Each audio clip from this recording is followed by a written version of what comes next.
Hi, you're watching Bread and Roses, a weekly political social magazine on New Channel TV. I'm Mariam Namazi and I'm presenting this week's program with my wonderful co-host Bahram Surush. Hello. And Fariborz Puya. Hi. In this week's program, we're going to be discussing atheism and the negative role that religion plays. Very often we're told, as atheists, we shouldn't be provoking people, we shouldn't be offending. I think, in fact, given the fascism of the religious right that we're witness to today, it is important, it is crucial to be able to provoke and also to offend. We'll be interviewing Richard Dawkins, the scientist, in this program. We're very excited about that. And of course, as usual, we will be having the insane fatwa of the week. But before we go into this program, let's listen to a short background clip on the issue. Stay with us, don't go away. Atheism is exploding in many countries under Islamic rule, whether in Iran, Pakistan, or Saudi Arabia. The Saudi government has brought a law equating atheism with terrorism, whilst press linked to the Islamic regime of Iran has said that atheism was breaking like a tsunami over Iranian youth. The media outlet argued that this shameful phenomenon was due to the abuse of religion by the government. In fact, no one opposes Islamic rules more than those who have had to live under them. Hence the rise in atheism, becoming all the more visible due to social media. And I think, there's a lot of times that people will criticize, for example, the establishment of the Council of Ex-Muslims, and they'll say, well, why can't you just call yourselves atheists? Why do you have to call yourselves ex-Muslims? There are no ex-Christians or ex-Jews, for example. Everybody just calls themselves atheists. And from my perspective, it's important because in Islam, they can kill you for it, because apostasy is a crime punishable by death. So it's it's like provoking and saying, you're telling us we can't, we will. And we won't stop until you stop killing people for it. And I think it's a challenge. It's a public challenge to the issue of apostasy. It's a challenge from a free-thinking position that people have the right to free thought. People have the right to think freely and reject irrational thought, right? Religion, that is. So I think it's important to do it publicly. And because of the rise of the right-wing Islamic movement in Middle East, and that's so precious thing to do, and we've seen the impact of the Council of Ex-Muslim on the political scene in Middle East and in Europe as well. And I think that's a precious movement and we need to defend it. And I think when you call yourself an atheist, you're telling the truth. Shouldn't you do that? And it comes as a surprise to those critics because religion has been such a pampered thing, throughout history, that it is okay for the religious establishment, institutions, churches, everything, and the mosques, everything, to try to win over people and to openly call themselves, talk about God, ask people to come to their religion. But when it comes to the secularists, atheists, then suddenly it becomes something, no, that's, it's too much, you're shocking, you're provoking people. No, the only way actually that people have criticized religion has been through this sort of confrontation. And it has taken years, and it's still a job still not done, So we have to press on that rather than to give in to these demands.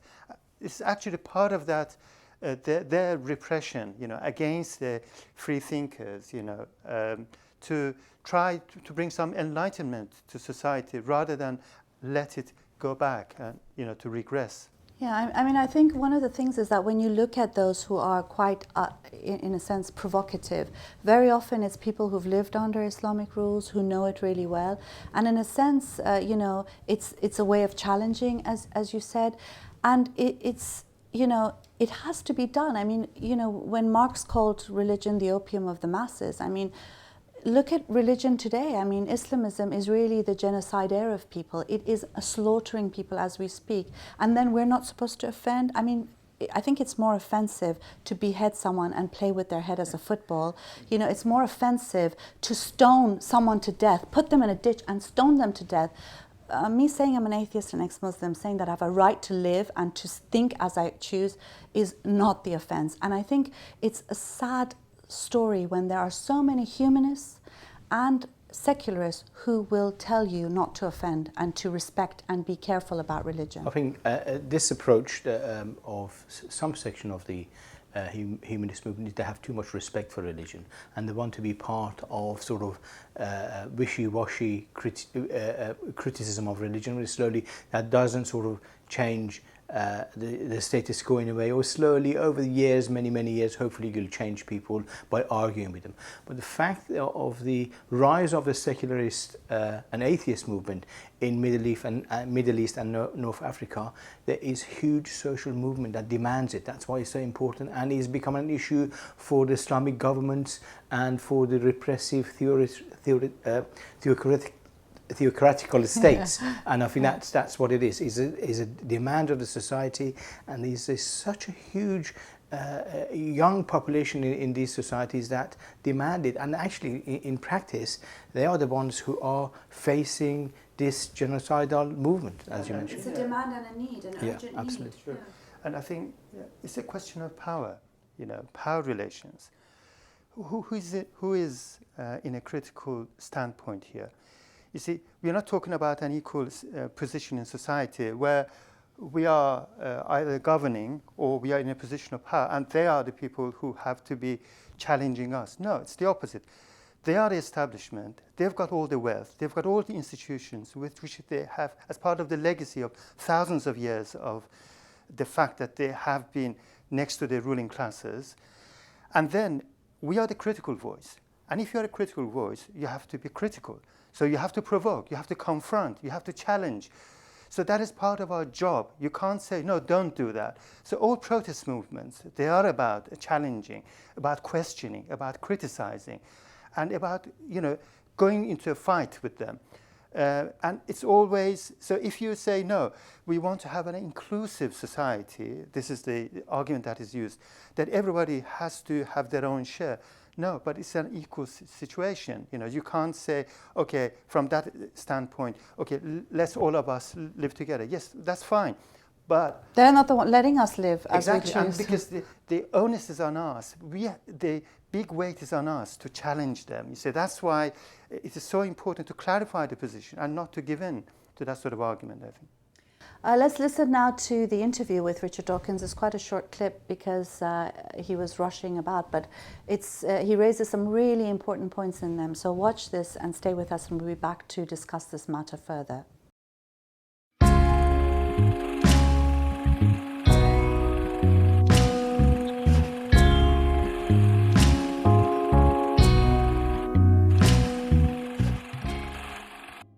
Richard Dawkins, it's a great honor to have you on our program. I wanted to tell you first that your name is the most Googled name in Iran.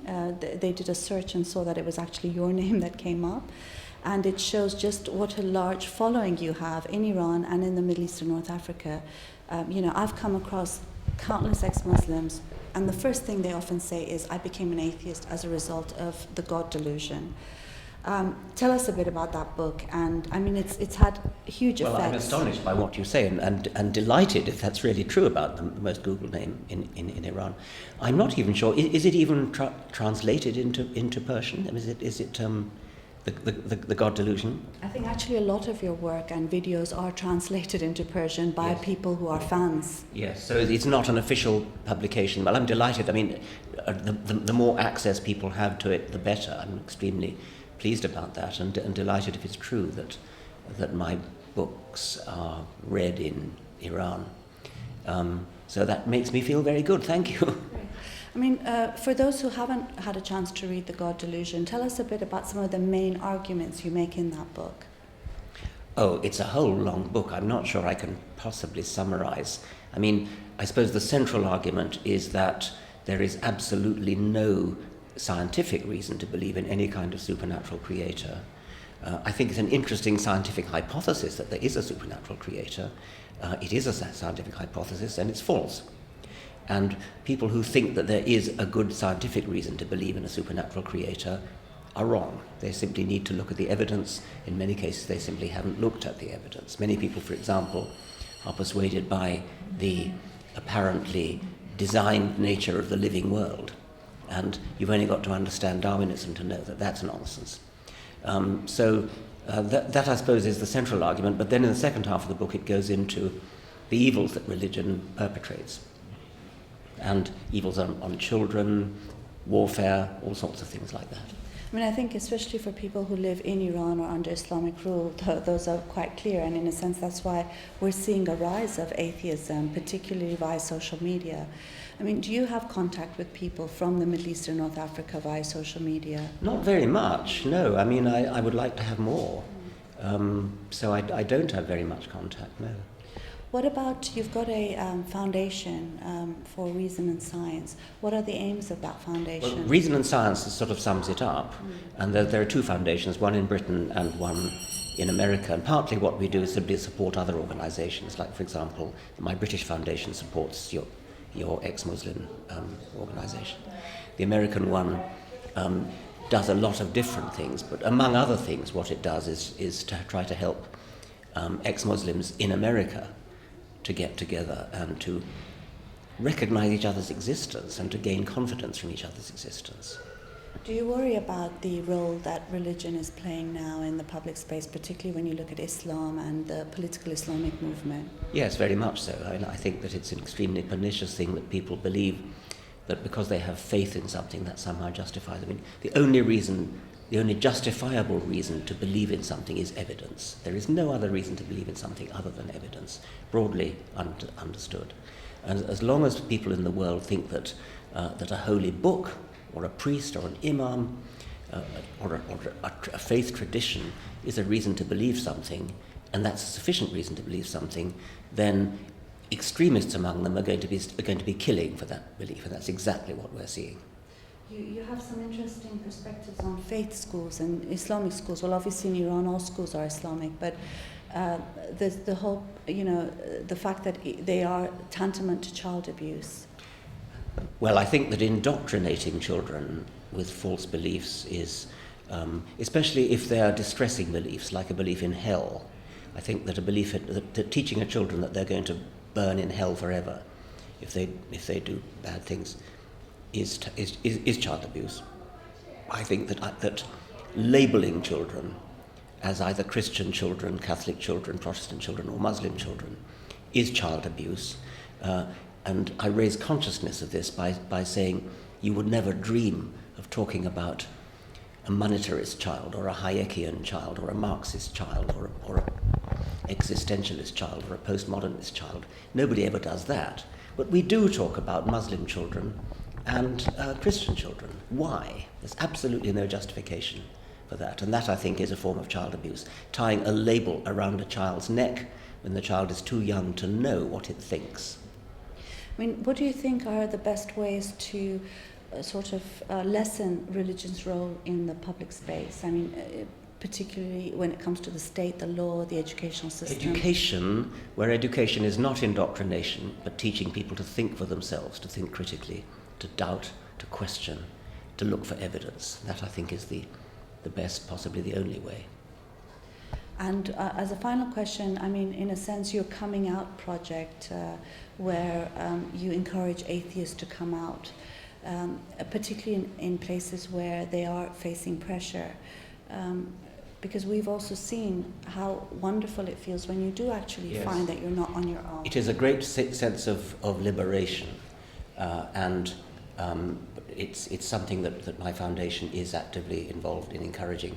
It's a bit different in parts of the Islamic world where coming out can actually be dangerous, and so people need to be actually brave to come out.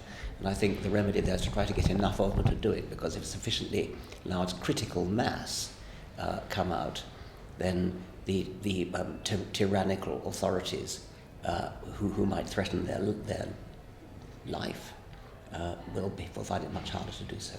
Okay, great. Thank you very much. Thank you very much. I think Richard Dawkins raised some important questions, particularly on the issue of faith schools and indoctrination, and even labeling children as Muslim or Christian when we won't do that with the politics of their parents, and how that is actually child abuse. I think those are really important points, and one that we need to, accept more as a more progressive society. And I think it's such an accepted abuse for schools and parents and communities and societies to actually accept that a child could be called a Christian child or a Muslim child. That's is abuse that is accepted, unfortunately, and we need to challenge that. And I think this is very important. The education establishment needs to be challenged. They have no right to indoctrinate children and brand them as Muslims, Christian, or any other ideologies. I think children should have the right to be independent and decide when they grow up, have critical opportunities. I agree. It is a form of child abuse to have faith in schools, because then you're bringing something very obnoxious from my point of view and from many others into a space of education. Not only that, into a space where children are growing up. And you're mixing the two, which they can't mix. They can't be mixed. So in that sense, you are already, intruding into the child's development and growth. I mean, I think with education in particular, secular education is key. Children should be able to have access to that. But also, when it comes to the religious right, there's a need for a political challenge too. You know, education won't be the end of this hell on earth. Now let's look at a video clip of myself at the World Humanist Congress, where I urge people to stop focusing on their small worlds and calling atheists aggressive and focus on the real aggressors, which are the Islamists. Watch this clip. Hello everyone, Richard Dawkins, I just wanted to thank you as well for all the support you've given to ex-Muslims. Over the years working with ex-Muslims across the world, I think thousands upon thousands have mentioned your name and your books as one of the reasons why they've come out. Whilst it's dangerous, many people have been coming out, and social media has been a great help for that. I just want to make one comment, and that is this constant insistence that atheists are aggressive. Aggressive are the Islamists, who are the fascists of this era, killing people as we speak.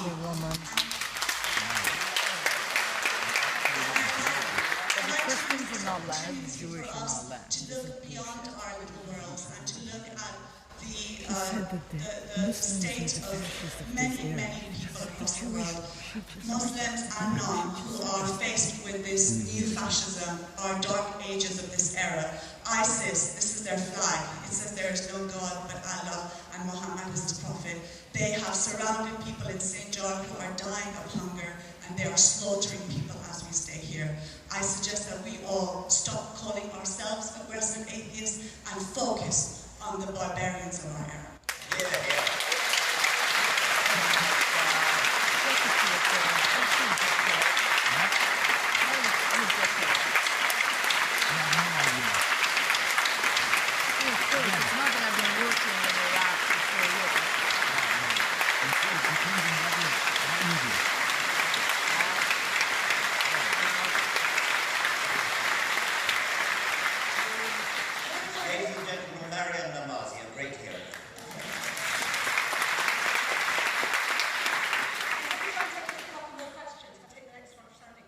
The thing for me was when I went to the World Humanist Congress, it was really frustrating to a large extent, because I felt that, you know, the Congress should begin and the middle of it and the end of it should be about ISIS, about the fact that these fascists are taking over, you know, large parts of Iraq, Syria. They're killing people, they're slaughtering people, and it's not just religious minorities that they're killing other Muslims as well who don't agree with them, who are free thinkers, who are secularists. And, you know, and at that moment, I mean, there were all these people trapped on this mountain, children who were dying of thirst and hunger. And, you know, we're going about as if everything is business as usual, and people are calling atheists aggressive, when the real aggressors are what anyone who considers themselves a humanist, a secularist, a free thinker, an atheist should be focusing on. I think you're right. We can't divorce free thinking, humanism, secularism from realities of what's going on the ground. I think there is an element of people coming together, being critical, you know, encouraging sort of critical thinking, encouraging humanism, encouraging sort of rational thinking. That's very important. But in reality, the impact of all of this, it's got to have a result for the way people live. And when you have next door, Islamist movement who are opposed to humanists, secularists, and slaughter any humanists or secularists if they get their hands on, they are slaughtering thousands upon thousands of people. A Congress of that kind needs to react to and respond to the challenges being thrown to it. And I think you did right thing to stand up and raise that issue on the platform. But can I just say something? I mean, what really angered me is that Reza Moradi was filming me, and he was with me there, and someone sitting next to him was actually, saying shit, and what is this rubbish she's talking, and oh my God, she called all Muslims fascists, because the reality is that they can't even see the difference between a Muslim and a fascist. It's like everyone who's British is not EDL, everyone who is was German is not necessarily a Nazi. Do you know what I mean? Everyone who's Jewish is not necessarily a Zionist. But when it comes to Islamism, suddenly any criticism is seen as racist, and it's become so normal even amongst those who are supposed to be free thinkers. Yeah. I mean, first of all, what you did at the Congress, I think, was very important, because even a short gesture like that is extremely important, because it sends the message home that here we are not talking about a discourse about religion, enlightenment, free thinking on its own. In our day and age, religion is mixed up with politics, with war, with conflict. You can't separate the two. You can't talk in isolation about them. So you can't say, oh, let's talk about the harmful effects of religion on free thought and all that. It's gone beyond that. I mean, it has gone beyond what Marx, when he made that important phrase, could have imagined. Now, religion is the flag of wars, ravages, and we should call it by its name, a flag of a fascistic movement. It is fascistic in a very classical sense, both in its ideology, this Islamic fascism, and in its methods. It is no different than Nazi Germany's, Nazi fascism. It is just as hateful to any person other than themselves, and it ideologizes that. It justifies the killing and annihilation of everybody else. So mass killing on a mass scale, and the methods of it. So I think this should be put in its right place, that we are talking about a fascistic movement, and the ISIS, the Islamic State, is spearheading that movement, and it has to be fought at that level. But it's interesting, because for those people who say that it's racism or bigotry to oppose ISIS or Islam even as a religious belief, in a sense their position is bigoted, because they seem to make no distinction between real living, breathing human beings, some who might be Muslim, some who might not, because we're not all Muslim there, we have free thinkers and secularists in the Middle East and North Africa as well. Plus, even if you're Muslim, like my parents, you don't like ISIS, you hate them, and you oppose them with all your being. And I think the issue of separating politics of the day from real philosophy, from real thinking, from critical thinking, from humanism, from secularism. A genuine secularist movement, a genuine humanist movement must have a political edge. You can't divorce it from politics. And I think what my worry is that there is a type of politics that's trying to not to challenge, or shy away from the real challenge that real human beings, millions of people in Middle East and North Africa are facing. And if we want to be a world organization that represents everybody across the globe, we need to respond to the needs and demands of that section of the population in the world. I think that's it's important. funny, I was on a panel called "Is There Something About Islam?" and I left that Congress thinking, is there something about the British Humanist Association and the International Humanist and Ethical Society, because I sort of felt like, they're trying to dampen any sort of provocation, any sort of rage against the Islamist movement, and that is necessary. When you're faced with this sort of fascism, you must be able, you can't have people standing as hall monitors telling you, oh, speak more softly, don't provoke, don't offend. They're killing people, and you're telling me not to be offensive and not to provoke. I mean, you really don't have any idea what's happening in the world. Open your eyes, move beyond your little world, you know, and worrying about trying to get a bigger pie for you, the religion pie, as one of the many faiths. You know, humanist is one of them. So let's have a bigger pie on the table. We need to deal with religion, particularly in the state and in the public space. And in a sense, that's why the humanists are getting it wrong when it comes to Sharia law in Britain. They think it's people's right to religion. When it comes to the burqa, they think it's people's right to dress.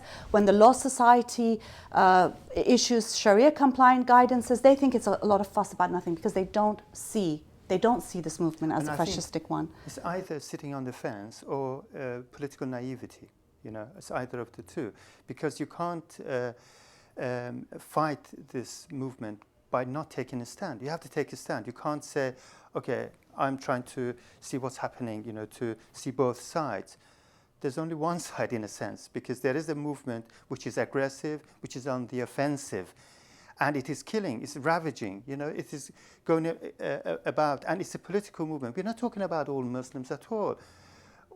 Millions of Muslims are victims of that movement itself. So the distinction is there already. It's a question of, are you going to stand up against this fascistic movement or not? Or are you going to just stay, in the best sense, you know, politically naive, stay out of what is going on? Then if you do that, I think you will become irrelevant. And I think so. I mean, and it's not even sitting on the fence. It's actually telling those of us who are not on the fence not to provoke and not to be offensive, which is even worse in some instances. And that's, you know? why I think Richard Dawkins sometimes I think within the humanist movement, sometimes there are sections who think he's too aggressive. And yes. I think that's why. And I think Richard Dawkins is regarded by many people in the Middle East and North Africa as a hero of the age. Not just because of his science, because of his political stance, because of his social stance that is defending the right of people to free thinking and actually responds to the challenges. Yes, I must say something a mistake I made, actually. Thank you for reminding me. In my interview with Richard Dawkins, I made a mistake of saying that Richard Dawkins' name was most searched in Iran. In fact, what the truth is, the reality is that from all those countries where there are searches of Richard Dawkins' name, Iran has the most searches, which is still a great, wonderful thing, because it shows the number of atheists there. We've reached the end of our program. We have more to say, but we'll have to leave that for another program. Before we go, let's go to the insane fatwa of the week. Du-du-du-du-dum.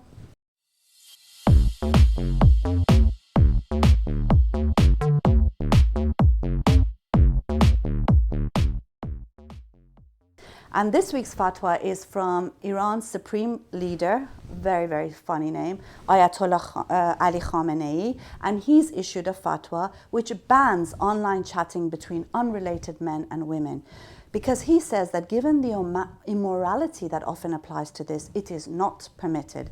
And of course, the regime has blocked social media, websites, Facebook, Twitter. But of course, as you know, Khamenei and Rouhani and all of them have their own Facebook and Twitter accounts. And I don't know how come it's not immoral for them, but it is for everybody else. They use it frequently as well. And so they want everything of their own system, you know, to uphold their own system using modern technology and everything else.